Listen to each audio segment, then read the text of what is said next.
Appeal करने आया हूं। दिल्ली के दंगों का हिसाब किताब एक उंगली से किया जा सकता है। कन्हैया जैसे टुकड़े टुकड़े गैंग को यहां भेजने के पाप का जवाब एक उंगली से दिया जा सकता है।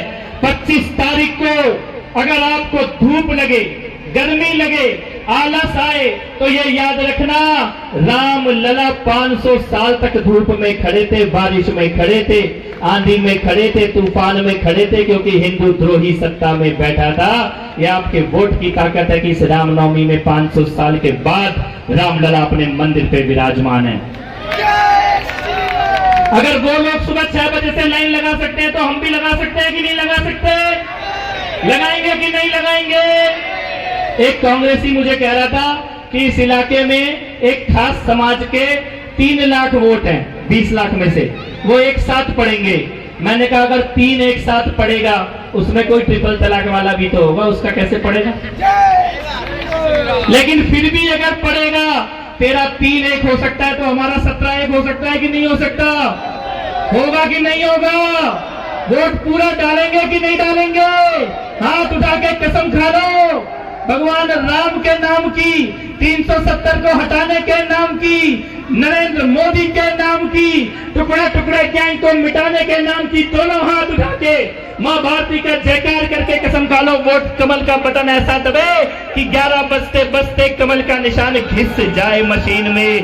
भारत माता की, भारत माता की जय। ठीक है, तराजू में तौल लें, पूरी दुनिया में किसी भी चुनी हुई सरकार का काम एक तरफ और मोदी जी का काम एक तरफ, चाहे वो उज्ज्वला योजना हो, नल से जल हो, शौचालय का निर्माण हो, हाईवेज का निर्माण हो, नए एयरपोर्ट हो, भारत में कोरोना का मैनेजमेंट हो, 3 करोड़ सुकन्या समृद्धि योजना, 10 करोड़ शौचालय, 11 करोड़ उज्ज्वला कनेक्शन, 30 करोड़ आयुष्मान के कार्ड, 50 करोड़ जनधन के खाते, 80 करोड़ को राशन और 150 करोड़ को कोरोना का टीका। अगर ऐसा काम करने वाला दूसरा नेता ना मिलाओ तो तालियों से एक बार धन्यवाद भेज दो मोदी जी को। सामने याचिका लगाई कि जज साहब मुझे चुनाव का प्रचार करना है, मुझे 20 दिन की जमानत दे दो, तो क्या इसे अकेले ही प्रचार करना था? मनीष सिसोदिया की भी जमानत लगा लेता, ये कह देता मैं सिसोदिया भी प्रचार करेगा, सतेंद्र भी करेगा, अकेले क्यों? क्योंकि ये सबको निपटा रहा है। मनीष को अंदर डलवाया, सतेंद्र को अंदर डलवाया, स्वाति बची थी उसको अपने घर में पिटवाया, जेल में जाने के पहले दिन आतिशी और सौरभ का नाम जज साहब को दे। ये क्या चाहता है? रिकॉर्ड में लिख लो, 4 जून को लोकसभा का नतीजा आएगा, 5 जून सुबह 11 बजते बजते इसका इस्तीफा होगा दिल्ली के मुख्यमंत्री की कुर्सी से 5 जून तक। और ये अपनी पत्नी को कुर्सी में बैठाना चाहता है, जो रास्ते में आएगा सबको निपटाएगा। मैं ये कहता हूं, इन पापों का बदला लेंगे कि नहीं लेंगे? लेंगे कि नहीं लेंगे? मोदी को तीसरी बार प्रधानमंत्री बनाने के लिए वोट देंगे? और ये कन्हैया कुमार जिसने हमारे सांसद मनोज तिवारी जी पे सवाल उठाए हैं, मनोज जी शील, संवेदनशील, वो ज्यादा कड़वी बात में जवाब देंगे नहीं, वो चाय वाले की परंपरा को मानते हैं, लेकिन हम गाय वाले की परंपरा को मानते हैं, हम आंख में आंख डाल के जवाब देंगे। मैं कहता हूं कन्हैया कुमार, तुमने मनोज तिवारी जी के बारे में सवाल उठाया, उत्तर पूर्वी दिल्ली और देश का बच्चा बच्चा जानता है मनोज तिवारी 20 साल पहले भी स्टार थे कि नहीं थे? थे कि नहीं थे? भोजपुरी के, बॉलीवुड के स्टार थे कि नहीं थे? हम उनकी फिल्में देख के तो टिकट लेके जाते थे, पहले से स्टार थे। कोई पैसे की कमी थी क्या? धन संपत्ति की कमी थी क्या?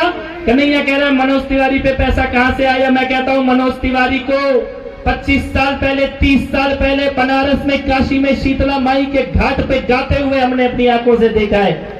हमें पता है कि मनोज तिवारी ने कमाई कहां से की है। मैया के गीत गाए, भोजपुरी की परंपरा को आगे बढ़ाया, पूर्वांचल के मान को आगे बढ़ाया, उसके बाद राजनीति में आए और सांसद बन के 10 साल से यहाँ पर है। मैं ये पूछना चाहता हूँ कन्हैया, तेरे पास पैसा कहां से आया? तूने तो 2 पैसे की नौकरी नहीं करी जिंदगी में आज तक। तेरे पास 2 लोकसभा के चुनाव लड़ चुका, 2 बार जमानत जब्त करा चुका। निर्लज्जता की हद होती है। हमारे घाव है, हमने अपनी जलती हुई गलियां देखी हैं, हमने दुकानें देखी है, हमने लोगों को खोया है। आप उन्हीं लोगों को यहाँ पे सांसद का चुनाव लड़ाने के लिए लेके आए हो और आपको लगता है कि हम भूल जाएंगे? भूलेंगे क्या? भूल सकते हैं क्या? और चुनाव चिन्ह भी है कांग्रेस। कह रहा हाथ का बटन दबाओ। मैं कह रहा हूं हाथ का बटन तू राहुल गांधी से दबा के दिखा दे। आपको पता है प्रधान जी, ये बड़ा मजेदार चुनाव है। आपने देश में पिछले कई सालों से अनेकों चुनाव देखे हैं। आपका अनुभव राजनीतिक, अनेकों चुनाव देखे हैं। यहाँ कितने हमारे बुजुर्ग बैठे हैं, सबने अनेकों चुनाव देखे हैं। देश में पहली बार ऐसा चुनाव हो रहा है, सोनिया गांधी, राहुल गांधी, प्रियंका गांधी, तीनों में से कोई कांग्रेस को वोट नहीं देगा आपकी बार। ध्यान से सुनना, तीनों में से कोई कांग्रेस को वोट नहीं देगा। नई दिल्ली लोकसभा के जिस बूथ में इन तीनों का वोट डलता है, ईवीएम पे कांग्रेस का निशान नहीं होगा, उनका उम्मीदवार चुनाव ही नहीं लड़ रहा आपकी बार। ये तीनों जाएंगे अंदर, लेकिन इससे ज्यादा दुर्गति हो सकती है क्या कांग्रेस की? हो सकती है इससे ज्यादा दुर्गति? तो भैया जब तेरे पप्पू ही वोट नहीं दे रहा तो हम काय को देंगे? जब राहुल गांधी नहीं दे रहा कांग्रेस को, प्रियंका नहीं दे रही, सोनिया नहीं दे रही, तो बाकी जनता क्यों देगी? हमसे वोट मांगने से पहले तू राहुल से दिलवा दे वोट। ये दुर्गति हो चुकी है कांग्रेस की। और दुर्गति इसलिए कि इन्होंने राजनीति को छोड़ के गद्दारी का रास्ता चुना है। गद्दारी का, तभी कन्हैया जैसे लोगों को यहां पे भेजा है। लेकिन उससे भी ज्यादा पापी, जिनका पाप पिछले 2 दिन से पूरा देश टीवी पर देख रहा है। आपने देखा मुख्यमंत्री के घर पे क्या हुआ? क्या हुआ मुख्यमंत्री के घर पे? देखा आपने टीवी पे? देखा? स्वाति मालीवाल कोई साधारण महिला है क्या? कोई साधारण महिला है क्या? राज्यसभा की सांसद है, महिला आयोग की अध्यक्ष रह चुकी है। मैंने अभी स्वाति मालीवाल का पूरा जो पुलिस का बयान है मैंने पढ़ा है। अभी आप में से कुछ लोगों ने पढ़ा होगा। मैंने पूरी एफआईआर की कॉपी देखी है। यहाँ राज्यसभा की सांसद स्वाति मालीवाल मुख्यमंत्री के ड्राइंग रूम में बैठी थी। मुख्यमंत्री का गुंडा आता है, वो बिटिया है, किसी की तो बेटी है ना, किसी भी पार्टी में हो, किसी की तो बेटी है, किसी की बेटी है, किसी की बहन है। वो गुंडा विभव कुमार आता है और स्वाति मालीवाल के गाल पे पूरे जोर से थप्पड़ मारता है। इससे पहले कि उसको होश आए कि ये क्या हो रहा है, एक और थप्पड़ मारता है, फिर एक और मारता है, उसकी शर्ट पकड़ के उसको खड़ा करता है। ये सब एफआईआर में लिखा है, स्वाति का बयान। शर्ट पकड़ के ऐसे खड़ा करता है, बिटिया को उसकी शर्ट के बटन तोड़ देता है।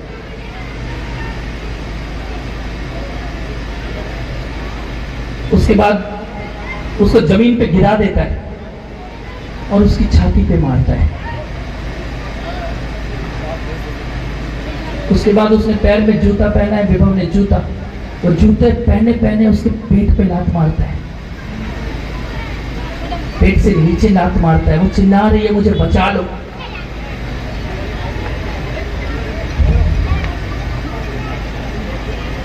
वो बिटिया चिल्ला रही है कि मुझे बचा लो, मुझे बचा लो।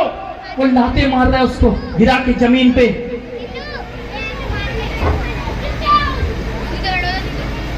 वो पुलिस को फोन कर रही है तो कह रहे थे कुछ जो करना है कर ले, तेरी कोई औकात नहीं है नीच औरत।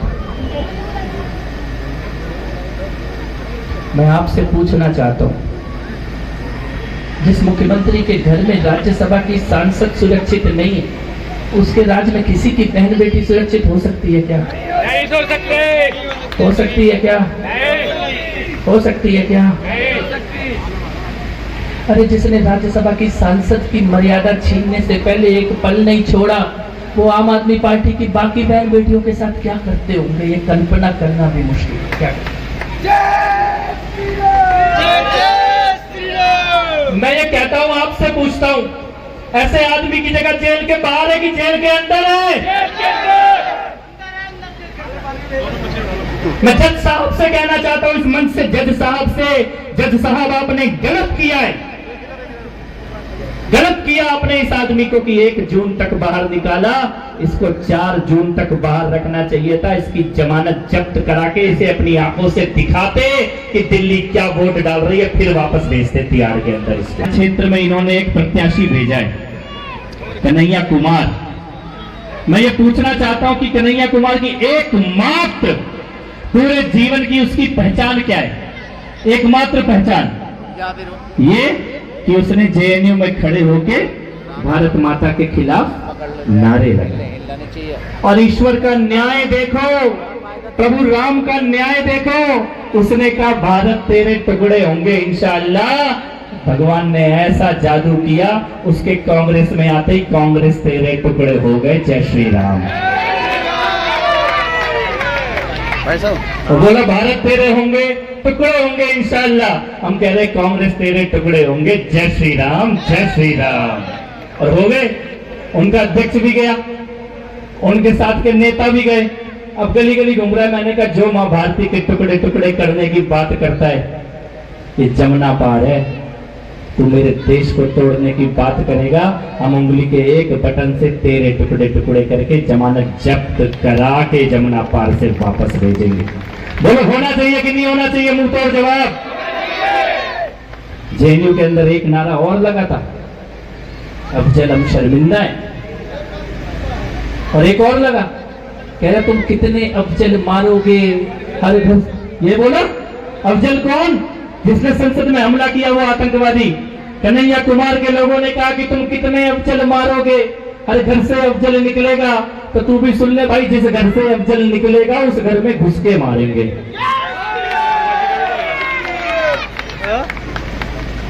जिस घर से अफजल निकलेगा उस घर में घुसकर मारेंगे। ये नया भारत है। लेकिन एक चीज जो मैं याद कर दिलाने आया हूं, और मैं जब याद करता हूं तो बहुत सारे भाव मन में आते हैं। हमने अपने दरवाजे पे आग देखी कि नहीं देखी? दिल्ली दंगों की देखी कि नहीं देखी? दिल्ली दंगों की आग 22 साल का दिलबर नेगी, हमने इसको मरा हुआ देखा, उसका जलता हुआ शव देखा। 24 साल के अंकित शर्मा आईबी ऑफिसर, हमने उनको भूले तो नहीं हो ना? नाले से निकलता हुआ अंकित शर्मा का हाथ भूले तो नहीं हो भाई? दिनेश खटीक जी हमने अपनी आंखों से देखा। लेकिन इन दंगों को कराने वाला कौन? उमर खालिद जेल में बंद है, ताई हुसैन जेल में बंद है। ये कन्हैया कौन है? ये उमर खालिद का यार है। इन्होंने एक साथ खड़े होकर नारे लगाए थे। मैं आपको ये बताने आया हूं, ध्यान से सुनना इस बात को। आम आदमी पार्टी ने और कांग्रेस पार्टी ने उत्तर पूर्वी दिल्ली के हिंदुओं के पीड़ितों के घाव पे नमक छिड़कने के लिए कन्हैया कुमार को यहां से उम्मीदवार बनाया है। नमक छिड़कने के लिए हमारे घावों पे। तुम देश में कहीं को किसी को भी लाके यहां से चुनाव लड़ा सकते थे, लेकिन तुमको क्या लगा कि उत्तर पूर्वी दिल्ली के हिंदुओं का अपमान करोगे, उमर खालिद के यार को यहां से लाके टिकट दोगे। तो मैं भी कहना चाहता हूं, तुमने हमारे गांव पे नमक छिड़कने का काम किया है। हम सूद समेत हिसाब पूरा करके कन्हैया कुमार की वो गत बना के यहां से भेजेंगे। जिंदगी में चुनाव का पर्चा भरने से पहले हाथ कांप जाएंगे, इतनी बुरी तरह हटा के भेजेंगे यहां से।